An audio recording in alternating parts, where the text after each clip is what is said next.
రెండు దినవృత్తాంతాలు 14వ అధ్యాయం మొదటి నుంచి ఒకసారి చదువుతండి. రెండు దినవృత్తాంతాలు 14వ అధ్యాయం మొదటి నుంచి.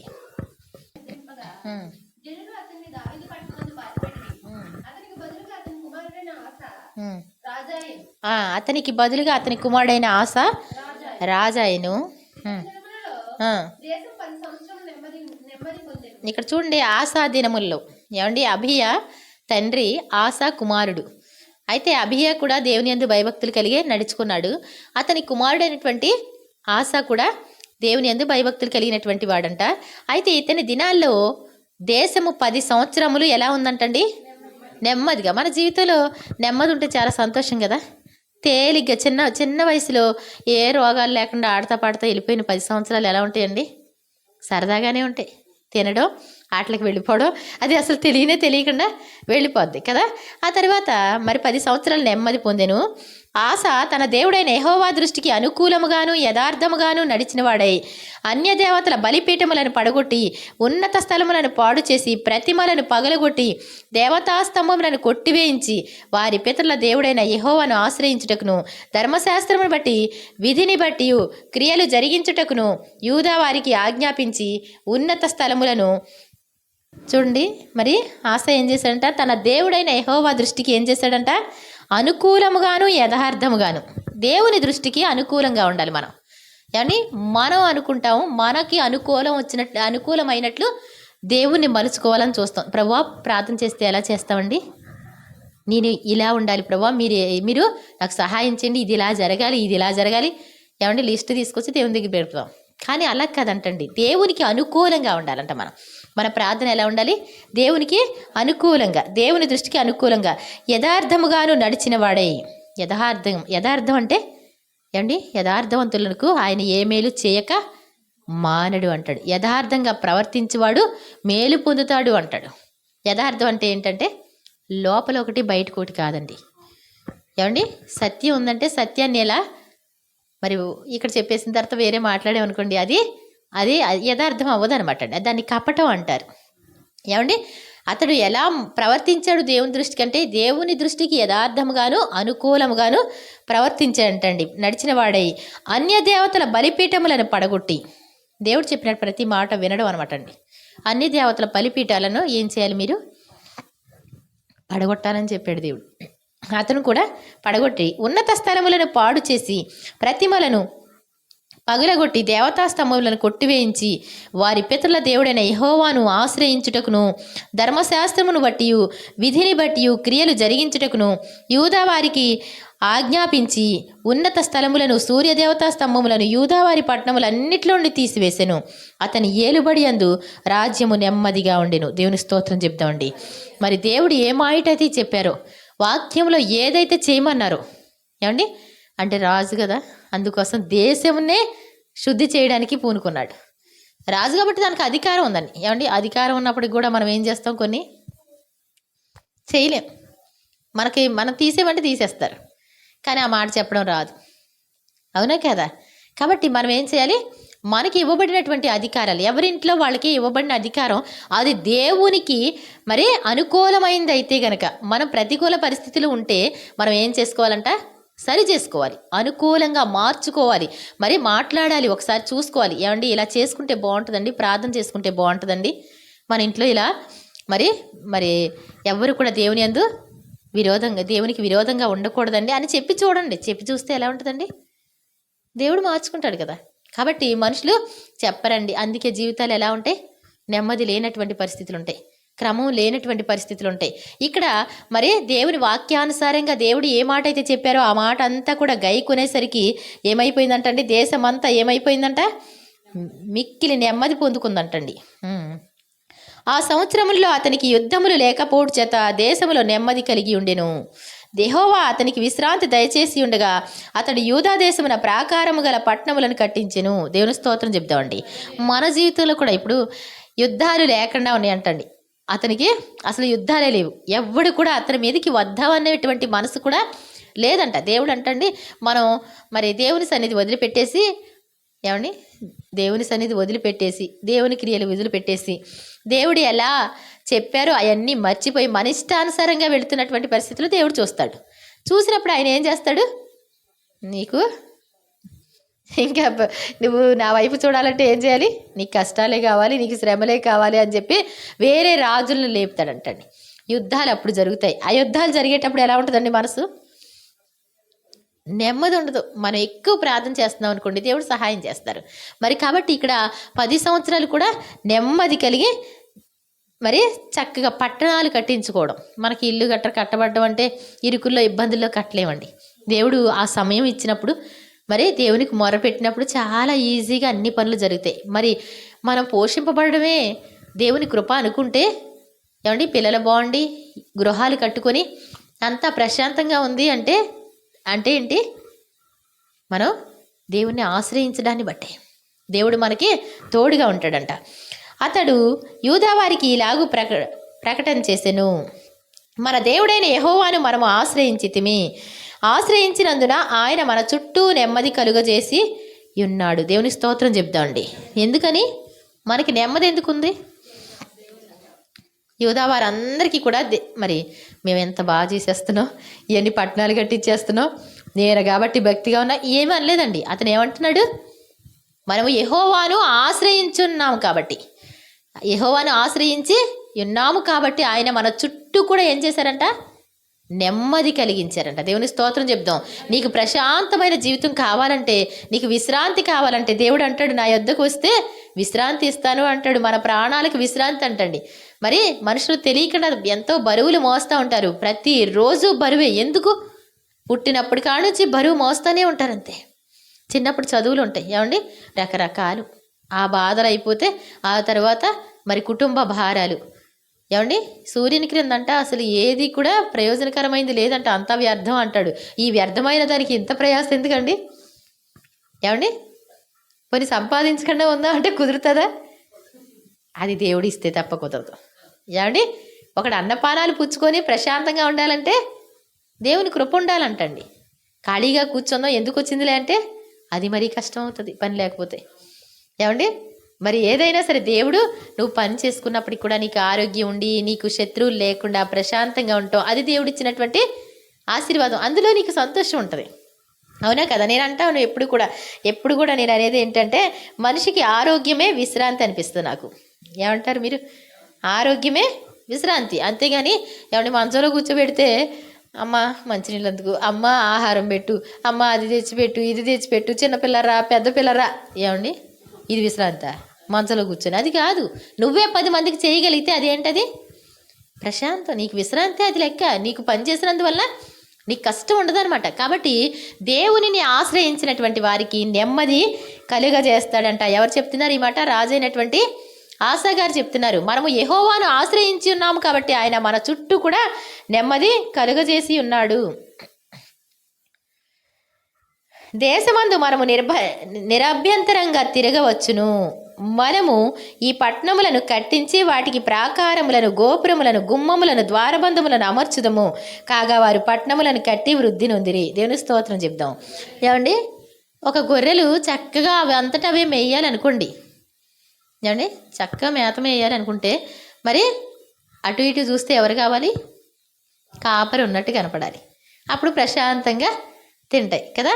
అలాగే మన కోళ్ళు కానీ గేదెలు కానీ మనం ఉంటే ప్రశాంతంగా తింటాయి, వాటికి భయం ఏమీ ఉండదు. అంతేకాని కాపరి లేకుండా ఉండి వాటి అంతటా అవి బ్రతుకుదామంటే ఏమవుతాయండి, రెండు బ్రతుకుతానే ఉంటున్నాయి అనుకున్నాను. ఒక 2 పిల్లలు ఎవరో తీసుకొచ్చారు, తీరా చూస్తే ఈరోజు ఒకటి, అయ్యో బుడ్డి ముండ ఎక్కడ పోయింది. నాకు మనసు చాలా బాధ అనిపించింది. ఎందుకని ఆ 2 చిలకల్లాగా చక్కగా తిరుగుతూ ఉంటే సంతోషం అనిపించేది. వాళ్ళు వెళ్తే ఒకటే కనపడుతుంది, బాధ వస్తుంది కదా.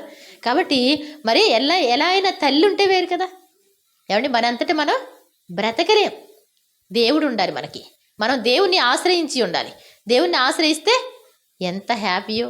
ఏమండి తినేసిన తర్వాత పైకి ఎక్కుతాయి, ఆడుకుంటాయి. ఏమండి కోడి పిల్లలు ఏం చేస్తాయి, తల్లి మీదకి ఎక్కుతూ ఉంటాయి. అది ఎలా అంటే మళ్ళీ దిగిపోయి మళ్ళీ ఎక్కుతూనే ఉంటాయి. ఎంత ప్రశాంతం, ఎంత గారాభమో చెప్పలేం. దేవుని దగ్గర కూడా మనం ఎలా ఉంటామండి, అంత హాయిగా ఉండొచ్చు. మనుషులకి తెలియక దేవుని దగ్గరికి ఉండాలంటే ఎంత బాధో, దేవుని సన్నిధి అంటే ఎంత కష్టంగానో ఫీల్ అవుతూ ఉంటారు. కాబట్టి ఇక్కడ అంటాడు ఆయన, మరి ఆశా గారు చెప్తున్నారు, మనం ఈ పట్టణములను కట్టించి వాటి ప్రాకారములను, గోపురములను, గుమ్మములను, ద్వారబంధములను అమర్చుదము. కాగా వారు పట్టణములను కట్టి వృద్ధి నొందిరి. మరి అప్పుడు చాలా ఆ కాలమున డాళ్లను ఈటెలను పట్టుకుని 3,00,000 మంది యూదావారును, కేడెములు ధరించి విల్లువేయు 2,80,000 మంది బెన్యామీనీలను కూడిన సైన్యము ఆసాకు ఉండెను. వీరందరూ పరాక్రమశాలులై ఉండిరి. 5,80,000 మంది పరాక్రమశాలులు. తన రాజ్యంలో ఎంతమంది? 5,80,000 మంది. అయితే వీళ్ళు ఏం చేస్తున్నారు? ఇప్పుడు దేవుని స్తుతించి ప్రార్థించి అన్నీ ప్రశాంతంగా ఉంది, చాలా బాగుంది. ఇప్పుడు మొత్తం ఇల్లు కట్టడం, గోపురాలు కట్టడం, ప్రాకారాలు కట్టడంలో పడిపోయారు వీళ్ళు. మరి అంత పని చేసి వచ్చిన తర్వాత వంట చేసుకొని తింటే ప్రార్థన ఉంటుందండి? ఒక జరహు అనేటువంటి అతను దేవుడు లేపాడు. చూద్దాం, చూడండి.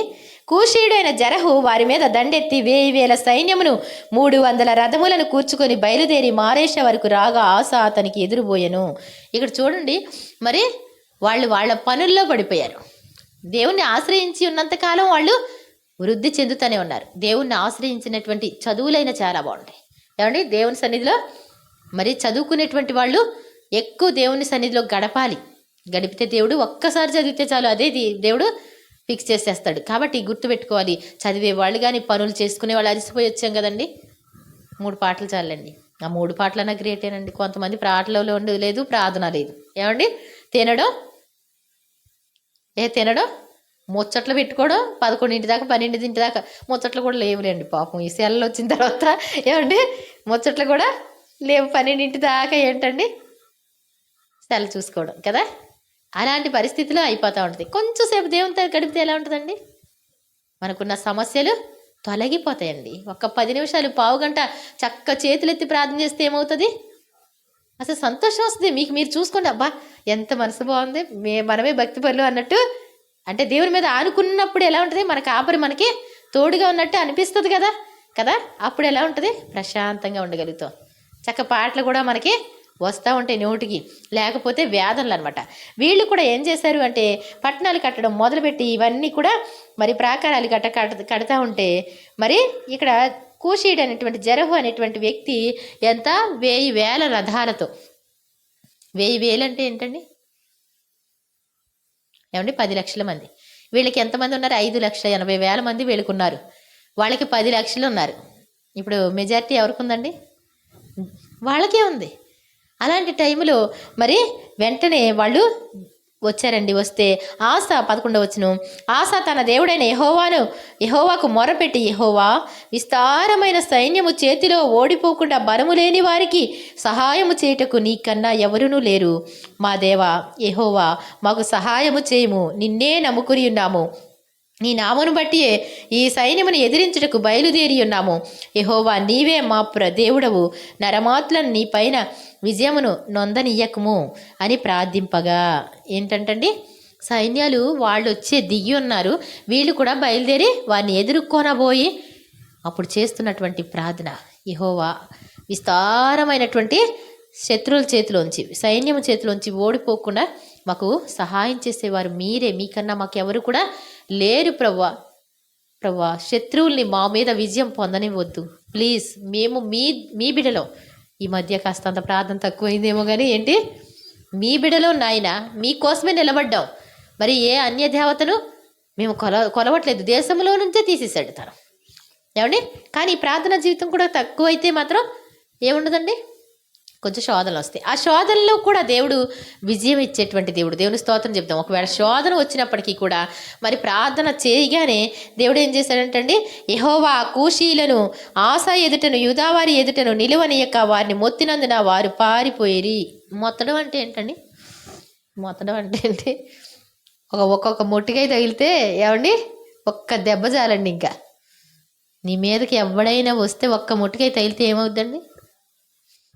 అసలు వాళ్ళది ఏమండి మరి కాన్ఫరెన్స్లో చెప్పుకున్నాం కదా, ఎర్ర సముద్రం పాయలైపోయేటప్పుడు వాళ్ళు ఇంకా బలంగా వారిని మరి కలుసుకుందామని బలంగా వారు ఎదిరిద్దామని వస్తూ ఉంటే ఏమైందంటండి, ఒక్కొక్కడికి దెబ్బ తగిలితే ఎలా ఉందంటండి, వాళ్ళ దేవుడే మనతో యుద్ధం చేస్తున్నాడని పారిపోదాం అనుకున్నారు. తీరా చూస్తే మరలా సముద్రం కలిసిపోయింది. ఏమండి, నిజంగా దేవునితో పెట్టుకోకూడదు. దేవునితో పెట్టుకోవడం అంటే ఎలా? పరలోకంలో ఉన్న దేవునితో మనం పెట్టుకోగలమండి? అంటే మనతో పెట్టుకోకూడదు. దేవుని స్తోత్రం చెప్దాం. ఏమండి, నీతో పెట్టుకున్నవాడు, నీతో కలహించేవాడు నువ్వు వెతుకుతావు కానీ వాడు దొరకడు అంటాడు. ఎవరైనా దేవుని యందు భయభక్తులు కలిగి ఉంటే వాళ్ళ మీద మాట్లాడితే ఊరుకోడండి. దేవుడు వాళ్ళని ముట్టుకుంటే ఊరుకోడండి. కాబట్టి వెంటనే మొత్తినందున వారు పరుగులు తీశారు. ఆసాయును అతనితో కూడా ఉన్నవారును గెరారు వరకు వారిని తరుమగా కూషీయులు మరలా పంక్తులు తీర్చలేక యెహోవా భయము చేతను ఆయన సైన్యపు భయము చేతను పారిపోయి యూదావారు విశేషమైన కొల్ల సొమ్ము పట్టుకొనిరి. దేవుని స్తోత్రం చెప్దామండి. మరి ఇంకా చూస్తే ఇంకా చాలా కొల్ల సొమ్ము క్రింద ఉంది. మనకు టైం అయితే చిన్నగానే ఉంది కాబట్టి మరి చదవడానికి సమయం లేదు. లేకపోతే కాన్ఫరెన్స్ అయితే బాగా నిద్ర వస్తే ఎవరికాళ్ళు వింటారేలే తింటారులే అని చెప్పేస్తూ ఉంటాను. కాబట్టి ఇప్పుడు మనకి మళ్ళీ వెళ్ళాలి, అక్కడ పెట్టుకోవాలి. ఏమండి, మరలా వెళ్ళాలి. కాబట్టి నిజంగా దేవుణ్ణి ఆశ్రయిస్తే ఏముందంటండి, బహు నెమ్మది ఉంటుంది. ఏమండి, వాళ్ళు ఆడింది ఆట పాడింది పాట. నన్ను అడిగితే ఏదైనా తినొచ్చు వాళ్ళు. ఏమండి, ఈ రోగం ఆ రోగం కాదండి. నీవు నా ఆజ్ఞలను అనుసరించి వాటిని బట్టి నడుచుకుంటే, నా ఆజ్ఞలను బట్టి నడుచుకుంటే, నేను విధించిన విధులన్నిటి బట్టి నడుచుకుంటే ఐగుప్తులకు కలుగజేసిన రోగాల్లో ఏది నీకు రానివ్వను, నేను స్వస్థపరచు యెహోవాను నేనే అంటాడు. మరి చదువుతాను, జస్ట్ ఒకసారి చూడండి. కీర్తనలు 5:11 అండి. నిన్ను ఆశ్రయించి వారందరూ సంతోషించుదురు, నీవే వారిని కాపాడుదువు గనుక వారు నిత్యము ఆనందధ్వని చేయుదురు. దేవుని ఆశ్రయించినటువంటి వారు ఎలా ఉంటారంటండి, మరి వారు సంతోషించుదురు, నీవే వారిని కాపాడుతావు. కాబట్టి వారు ఏం చేస్తారంటే రోజు కూడా మరి ఆనందధ్వని దేవుణ్ణి స్తుతిస్తారనమాట అండి. కీర్తనలు 9:9 చూస్తే నలిగిన వారికి తాను మహాదుర్గమగును, ఆపత్కాలములో వారికి మహాదుర్గమగును. దేవుని స్తోత్రం చెప్దామండి. ఏమండి, దుర్గం సరిపోదండి, ఆయన మహాదుర్గంగా ఉంటాడు. ఏమండి, నిన్ను ఆదరించడానికి, నిన్ను దీవించడానికి. మరి అన్ని జనులకైతే ఎలా ఉంటుందండి? ఏమండి, మాకు కష్టాలు ఎక్కువైపోయినాయండి. మరి ఇప్పుడే మరి ఒక సహోదరి ఫోన్ చేసి చెప్తుంది, మరి వాళ్ళు మరి ఏదైనా ట్యాబ్లెట్లు వేసుకొని చనిపోదాం అంటున్నారు మా అమ్మ మా నాన్నలు అని. ఏమండి, ఎందుకని? దేవుని ఆశ్రయించినటువంటి వారు వాళ్ళ ఆలోచనలు వానికి వెక్కసమైపోతాయి అంట. దేవుని మాట వినాలి మనం. దేవుని మాట ఎలా ఉంటుందండి? ఏమండి, ఇలా ట్యాబ్లెట్ వేసుకున్నారనుకోండి, తలనొప్పి వస్తూ ఉంటుంది. 2 నిమిషాల్లో ఏం చేస్తారు? మర్చిపోయి వెళ్ళి అన్నం పెట్టుకొని తినేస్తాం. ఏమండి, అవునా కదా? అంతకంటే ఫాస్ట్గా పనిచేస్తాయి దేవుని మాటలు. దేవుని స్తోత్రం చెప్దాం. ఆదరణ ఇస్తాయి. నలిగిపోయినటువంటి వారికి, విరిగిపోయినటువంటి వారికి ఆయన మహాదుర్గంగా ఉంటాడంటండి. అలాగే కీర్తనలు 31:19 నీ యందు భయభక్తులు గల వారి నిమిత్తము నీవు దాచి ఉంచిన మేలు ఎంతో గొప్పది, నరుల ఎదుట నిన్ను ఆశ్రయించి వారి నిమిత్తము నీవు సిద్ధపరిచిన మేలు ఎంతో గొప్పది. దేవుణ్ణి ఆశ్రయించాలి. ఆశ్రయించడం అంటే ఇది ఒక ఇల్లు ఉందనుకోండి, ఏమంటే ఇంట్లోకి వచ్చే ఆశ్రయం కదా. వర్షం వచ్చినా మనకు డోంట్ కేర్, చలి వచ్చినా డోంట్ కేర్, ఏదైనా కుక్కలు వచ్చినా ఏదైనా సరే ఇది ఒక ఆశ్రయం.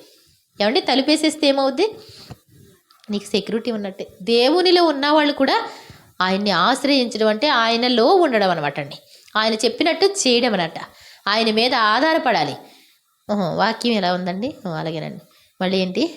ఏమండి, మళ్ళీ మొదలకు వచ్చేసి ఏమండి సమస్యను మరలా చెప్తున్నారనుకోండి. నేను ఒక చోటుకి వెళ్ళి ఒక రాత్రి అంతా ఆల్ నైట్ ప్రేయర్ చేయడం జరిగింది. ప్రాణం మీదకి వచ్చేసింది, చనిపోతారు అనేసి అన్నారు. చెప్తే అది ఎలా తీసుకెళ్ళామంటే, ఏమండి మరి అలా తీసుకెళ్ళి ఇంకా గట్టెక్కేసింది అన్నట్టు అలా వదిలేస్తే వాళ్ళు అంటారు, అమ్మ జరుగుద్దా అంటారు. సరు పాటల బండి తీసి నాకు నేను ఇంక వినలేను ఈ మాట. రాత్రంతా పాటలు పాడి ప్రార్థన చేసి చేసి చేసి జరిగిపోద్ది, బ్రతికిపోతారు అనేసి అంటే అమ్మ బతుకుతారా? సరు నువ్వు అర్జెంటుగా బండి తీయకపోతే నేను ఇంకా నాకు బీపీ వచ్చేది సరు. ఏమండి, ఎందుకని? అపనమ్మకస్తుల మధ్యలో అసలు ఉండకూడదు ఇంకా. ఏమండి, మిశ్రిత జనం వల్లనే ఇశ్రాయేళ్ల ప్రజలు మోషే అంత నలిగిపోయారు. అదే గనక భక్తుడికి భక్తుడు సపోర్ట్ అయ్యాడు అనుకోండి, ఎలా ఉంటుందండి? గొప్ప కార్యాలు జరిగిపోతాయి. ఏమండి, భక్తులు కావాలండి. మీకు స్నేహానికి ఎవరు కావాలి? భక్తులు కావాలి. పిచ్చి పిచ్చిగా మాట్లాడే వాళ్ళని పెట్టుకోకండి ఎవరు కూడా. ఏమండి, మీ ఇంటికి వచ్చి అది ఎలా జరుగుద్ది ఇది ఎలా జరుగుద్ది అనే వాళ్ళని పెట్టుకోకండి. ఎందుకని? ఏమండి, నాకు అసలు రోగాలంటేనే మహాచిరాకు. వాళ్ళు ఎవరో అంటారు నన్ను చూసి, ఇప్పుడు కాదులండి, ఒక 5-6 సంవత్సరాల క్రితం. ఏంటక్క అంత సన్నగా అయిపోయావు, ఒకవేళ టెస్ట్ చేస్తే బాగుంటుంది. టెస్ట్ దేనికి అన్న? షుగర్ బీపీలు అంట. నాకు అసలు తలకాయ పోటు, ఆ మాటలు వింటేనే తలనొప్పి. ఏమండి, నేను గ్యాస్ అంటే నాకు తెలియదు. ఏమండి, గ్యాస్ ట్యాబ్లెట్ వేసుకోవడం మా ఇంట్లో లేదు, ఒక ట్యాబ్లెట్ కూడా ఉండదు ట్యాబ్లెట్. ఏమండి, షుగర్లో బీపీలు టెస్ట్లో అవన్నీ చేయించుకోండి. ఇవి కూడా ప్రార్థన చేయడం ఒకటే ముందు. నాకు తెలిసిందల్లా ఒక తలనొప్పి ట్యాబ్లెట్, జ్వరం ట్యాబ్లెట్ అంతే. ఏమండి, సెట్రజన్ ఒకటి ఉంటుంది ఉంటే జలుబుకి, అంతే తప్ప ఇంకేమీ ఉండవు. అర్థమవుతుందండి? అవిశ్వాసులతో మనం ఏం చేయకూడదు, కలిసి ఉండకూడదు. కలిసి ఉంటే వాళ్ళ మాటలు కానీ నచ్చలేదనుకోండి, ఏం చేయాలి మనం? అక్కడికి స్టాప్ చేసేసుకోవాలి. ఆ మాటల వల్ల నువ్వు కూడా దిగజారిపోయే అవకాశాలు ఉన్నాయి. కాబట్టి మనం మరి నరుల ఎదుట నిన్ను ఆశ్రయించు వారికి ఏమండి ఏం చేస్తారు? మా దేవుడు గొప్ప దేవుడు అండి, మాకు రోగాలు రానివ్వడండి అన్నావు అనుకోండి, నీకు ఎప్పుడు రోగం రాదులే అంటాడు ఆయన. ఏమండి, దేవుని స్తోత్రం చెప్దాం. అలాగే ఉంటారా అంటారేమో. అందరు ఎదుట చెప్తే ఏం చేస్తాడంట? ఏమండి, సిద్ధపరిచిన మేలంట. దేవుని యందు భయభక్తులు కలిగిన వారికి దాచిపెట్టిన మేలంట. దాచిపెట్టడం అంటే ఏంటండి? లోపల పెట్టారు. ఏమండి, ఫ్రిడ్జ్లోంచి తీసి పెడతారు. మరి ఒకవేళ నరుల ఎదుట ఆశ్రయిస్తే సిద్ధపరిచిన మేలు అంటే రెడీ అయిపోయింది భోజనం, లోపల నుంచి తెచ్చే పని లేదు, ఇక్కడే కూర్చొని తింటమే. అంతేనా కాదా? అంత ఇమీడియట్లీగా ఉంటుంది మనుషుల్లో మాట్లాడితే దేవుని మాటలు. కాబట్టి ఈ దేవుణ్ణి ఆశ్రయించడం మర్చిపోకూడదు అనుక్షణం కూడా. మరి ఒక అతను అంటాడు, ఏమండి ప్రొద్దుట మధ్యాహ్నం సాయంత్రం ఇలా తలుచుకుంటే సరిపోద్ది కదండి, అస్తమానం అదే ఉంటే పిచ్చి రాదండి? ఏమండి, కాదండి. క్రైస్తవ జీవితం అంటే ఏంటి? ఇష్టమైన వాళ్ళతో గడపడం ఎలా ఉంటుందండి? ఏమండి, మీ ఆయన గారితో మీరు రోజంతా ఉంటే విసుకొస్తుందండి? ప్రేమించిన వాళ్ళతో ఎప్పుడో ఒకసారి ఇంటికి వచ్చాయనుకోండి, అట్టట్టు పోయి ఏం చేస్తారు? అప్పుడు వస్తుంది కోపం. ఏమంటే ఎదురుగుంట కూర్చుంటే చక్కగా ఎన్ని పనులన్నా చేసేసుకుంటారు. ఇష్టమైన వాళ్ళతో గడపడం ఎలా ఉంటుంది? అది ఇష్టంగా ఉంటుంది. దేవునితో కూడా ఏంటి? నా సన్నిధిని వెదకండి అంటాడు. నిత్యము వెదకాలి. ఎప్పుడు కూడా ఆయన పాదాల చెంత కూర్చునేటువంటి వారిగా ఉంటే నీకు ఏ సమస్య కూడా ఉండదనమాట అండి. అలాగే చూడండి, కీర్తన 118:9, రాజులను నమ్ముకున్నట్టు కంటే యెహోవాను ఆశ్రయించటం మేలు. ఏమండి, మాకు ఏం తక్కువ లేదండి. ఏమండి, మాకు చాలా పెద్ద శాలరీ ఉందండి. ఏమండి, మాకు ధనం ఉందండి, తరతరాల నుంచి వస్తుందండి. వాళ్ళకి దేవుని సేవకులు ఎలా ఉంటారు చెప్పనా? ఏమండి, కానుక కోసం వచ్చారు, అడుక్కు తినటానికి వచ్చారు. నిజంగా చెప్తున్నాను, మనుషులు అలా లేరనుకుంటున్నారా ఒకవేళ? అన్నట్టే ఉంటుంది. రాజులు లాంటి వాళ్ళని నమ్ముకోవడం. ఏమండి, నయమాను రాజు దగ్గరికి వస్తే రాజు ఏం చేశాడండి? లెటర్ ఇస్తే ఆ లెటర్ చదివి బట్టలు చింపుకున్నాడు. ఎందుకని? నేనేమన్నా చంపడానికి బ్రతికించడానికి నేనేమన్నా దేవుణ్ణా అన్నాడు. రాజుగారు చేయలేరండి ఆ పని. ఏమండి, కుష్ఠరోగం తీయలేరా రాజుగారు? ఏమండి, తీయలేరు కదా. దేవుని స్తోత్రం చెప్దాం. రాజులను ఆశ్రయించినందువలన ప్రయోజనం. కొన్ని విషయాల్లో మరి షోమ్రోను పట్టణంలో కరువు ముట్టడి వేసేసినటువంటి పరిస్థితిలో రాజుగారు ఆ యొక్క గోడ మీద ఏమండి రథాలు పరిగెడతాయంటే 6 రథాలు, అటువంటి ఆ గోడ మీద నడిచి వెళ్తూ ఉంటే వేసే ఒక ఆవిడ మరి రాజా మాకు సహాయం చేయండి, రాజా నాకు సహాయం చేయి అంటే ఏంటి సహాయం? ఆహారం ఇవ్వడానికి, రొట్టె ఇవ్వడానికి మా వల్ల కాదు అంటాడు. ఏమండి, కాదయ్యా, నిన్నటి దినాన మా ఫ్రెండ్ పక్కన ఇద్దరం కలిసి ఉంటాం, దాని పిల్ల నా పిల్ల మాట్లాడుకున్నాం. నిన్నటి దినానేమో నా పిల్లని వంట చేసి తిన్నాం, ఈరోజు దాని పిల్లని బయటికి తీసుకురామంటే అది దాచిపెట్టేసిందయ్యా. రాజుగారికి సౌండ్ లేదండి. ఏంటంటండి, పిల్లల్ని కూసుకొని తినేశారు. రాజులు కూడా ఇంత పట్టెడన్నం పెట్టలేరండి దేవుని కృప లేకపోతే. రాజులు నమ్ముకోవడం వేస్ట్. నువ్వు దేవుణ్ణే ఆశ్రయించాలి. నీ తల్లిదండ్రులను ఆశ్రయించడం కాదు, నీ బంధువులను ఆశ్రయించడం కాదు. ఏమండి, ఎబ్బేజు తన సహోదరులందరికంటే కూడా ఘనము పొందిన వాడేను. అతడు ఏమండి యెహోవాకు మొర్రపెట్టాడు. ఇశ్రాయేలు దేవునికి మొర్రపెట్టగా అతని ప్రార్థన దేవుడు ఆలకించాడంట. ఎలా అని? ప్రభువా మీరు నిశ్చయముగా నన్ను ఆశీర్వదించాలి, మీ చెయ్యి నాకు తోడుగా ఉండాలి, కీడు రాకుండా దానిలోంచి తప్పించాలి. ఆ తర్వాత మరి నా సరిహద్దులను మీరు విశాలపరచాలి అని ప్రార్థింపగా దేవుడు అతని ప్రార్థన అంగీకరించాను కాబట్టి అందరికంటే గొప్పవాడయ్యాడంట. దేవుడే హెచ్చించేవాడు, దేవుడే మరి తగ్గించేవాడు. మృతునందించేవాడు నేనే, బ్రతికించేవాడు నేనే అంటాడు.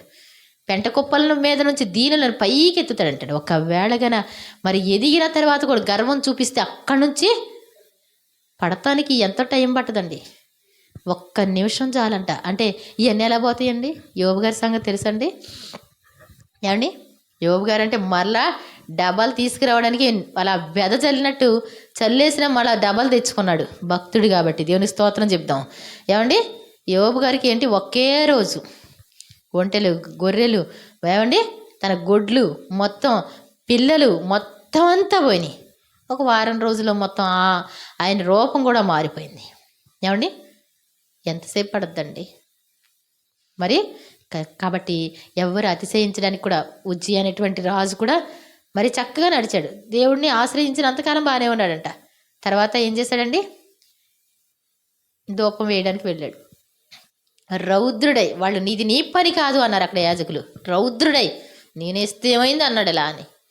అంటే అతన్ని చూసేసరికి అంటండి అతనికి ఎంత కుష్ఠరోగం వచ్చేసింది. చాలా జాగ్రత్తగా ఉండాలి మనం. ఎంత ఉన్నతమైన స్థితికి ఎదిగినప్పటికి కూడా ఒక్క నోటి మాటతో ఏమైపోతాం? నెబుకద్నెజరు ఏమన్నాడో తెలుసా? ఈ రాజ్య ప్రభావం అంతా కూడా, ఇదంతా కూడా నా బలం, నా శక్తి అనుకున్నాడు. వెంటనే ఆ మాట రాగానే ఏమైపోయింది? 2 కాల్లో ముందే వచ్చినాయి అంటే 2 సంవత్సరాల క్రితం ముందు చూపించాడు దేవుడు. నువ్వు మనసు మార్చుకొని జాగ్రత్తగా ఉండగలిగితే, నీవు దేవునికి లోబడి జీవించగలిగితే మరలా నీకు మంచిగానే ఉంటావు అని దానియేలు గారు చెప్పారు. తీరా చూస్తే 2వ సంవత్సరంలో మరలా చూస్తే అబ్బా ఇదంతా కూడా ఇంత అందమా? నేను వచ్చినప్పుడు ఎలా ఉంది, ఇప్పుడు ఎలా ఉంది?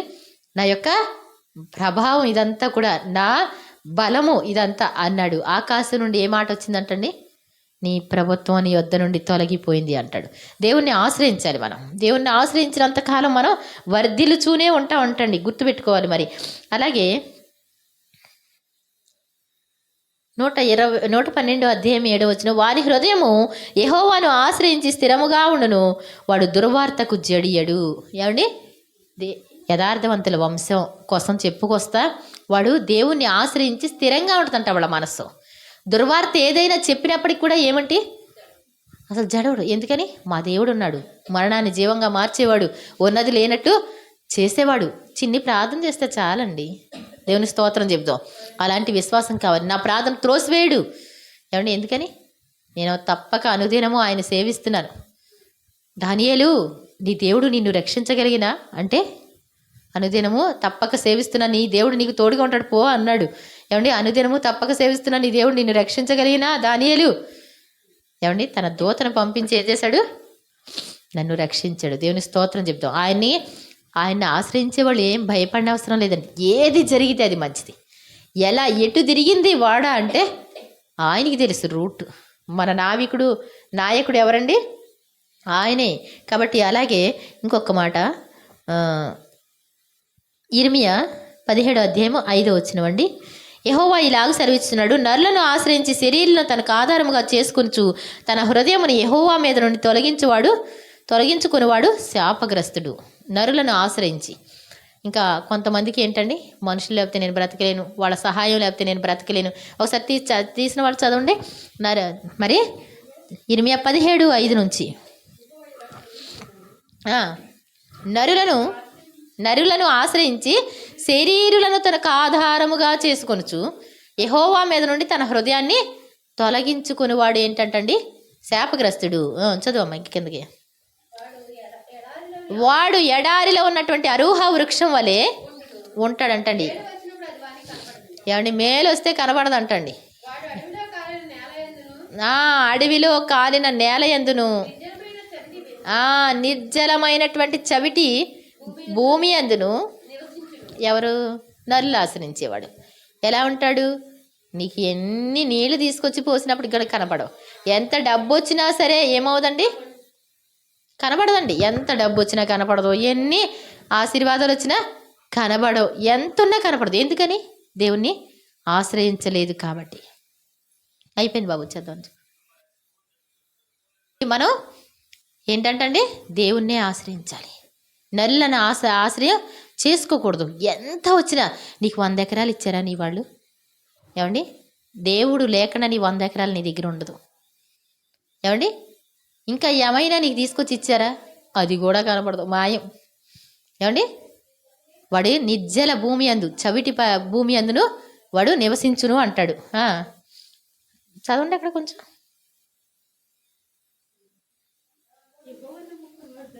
యెహోవాను నమ్ముకునివాడు ధన్యుడు.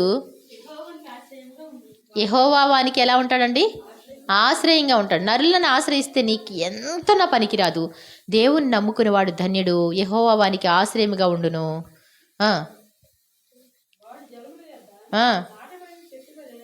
జలముల యొద్ద నాటబడిన చెట్టు. ఇందాక ఎలా ఉంది? నిర్జల భూమి అందు ఉంటాడు. నిర్జలం అంటే భూమి, నీరు లేనటువంటి భూమిలో ఉంటాడంట. ఎవరిని?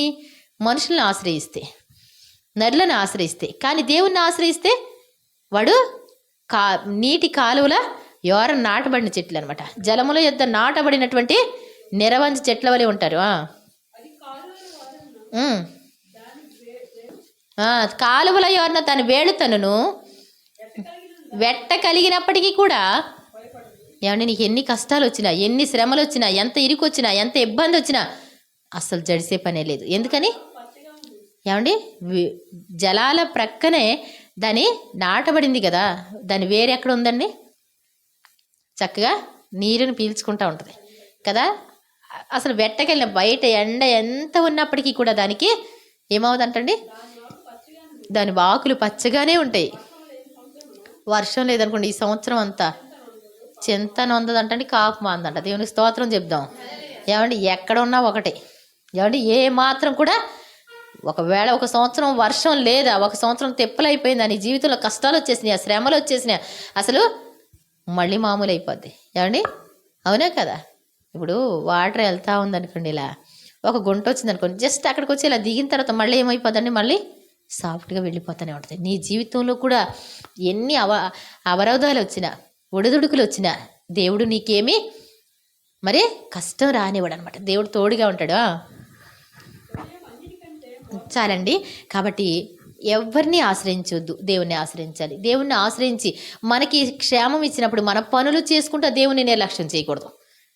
ఏమండి, దినానికి 7 మార్లు ప్రార్థన చేశాడు దావీదు గారు, 3 మార్లు ప్రార్థన చేశాడు దానియేలు గారు. ఏమండి, మరి భక్తులు అనేటువంటి వాళ్ళు అస్తమానం ప్రార్థన చేస్తూనే ఉన్నారు. ప్రతి సమయమందును ఆ సమయమందును చేతులెత్తి ప్రార్థన చేయాలంట. ముచ్చట్లు, ఏమండి, అపవిత్రములైన ముసలమ్మ ముచ్చట్లు ఇద్దరు కూర్చొని మాట్లాడుతూ ఉంటే అపవిత్రం అనేటువంటిది మనకు అంటుద్దంట. కాబట్టి మనం ఏం చేయకూడదు? మామూలు మాటలు ఏమీ కూడా మాట్లాడుకోకూడదు. అలాంటి వాళ్ళు ఎవరైనా వచ్చారనుకోండి, మనం ఏం చేయాలి? దేవుని కోసం చెప్తానే ఉండాలి. దేవుని కోసం చెప్తానే ఉంటే అప్పుడు దేవుని నమ్ముకుంటే బాగుంటుంది కదండి. అలా అని చెప్తా ఉంటే వాళ్ళు నచ్చితే వస్తారు, లేకపోతే అంతేకాని నీవు చెడిపోయే పరిస్థితికి రాకూడదు. దేవుని సన్నిధిని వదిలిపెట్టుకొని కష్టాలు శ్రమల పాలు అవ్వద్దు. దేవుడు తప్పకుండా నేను దీవించడానికి, ఆశీర్వదించడానికి దేవుడు ఎంతో ఇష్టపడుతున్నాడు. ఆయన రెక్కల క్రింద భద్రం చేసుకొని విజయం ఇవ్వడానికి. అతి కొల్ల సొమ్ము విస్తారం అంటండి. ఏమని? జరహు, కూషీయుడు అనేటువంటి జరహు 1000 వస్తే పరుగులు తీశారండి వాళ్ళు. దేవుడు వారిని మొత్తినందున ఉంది. కాబట్టి నీ దగ్గర నుంచి సర్వరోగాలు తరిమివేస్తాడు, నీకు తోడుగా ఉంటాడు. దేవుణ్ణి ఆశ్రయించడం మర్చిపోకూడదు. ఒక్క పూట కూడా ఒక అడుగు వేసాము అంటే ప్రభువా ఇది మీ కృప. ఒక ముద్ద తిన్నామంటే ఏంటి? ఇది మీ కృప. మా పిల్లలు చదువుతున్నారంటే అర్థం ఏంటి? అది మీ కృప ప్రభువా. మాకు ఇల్లు కట్టించుకున్నామంటే మీ కృప నాయన. ఒక చిన్ని, ఏమండి, ఆయన సెలవు లేక ఒక పిచ్చుకు కూడా నేల పడదంటండి. మరి నిన్నెంత ఇష్టపడతాడో దేవుడు.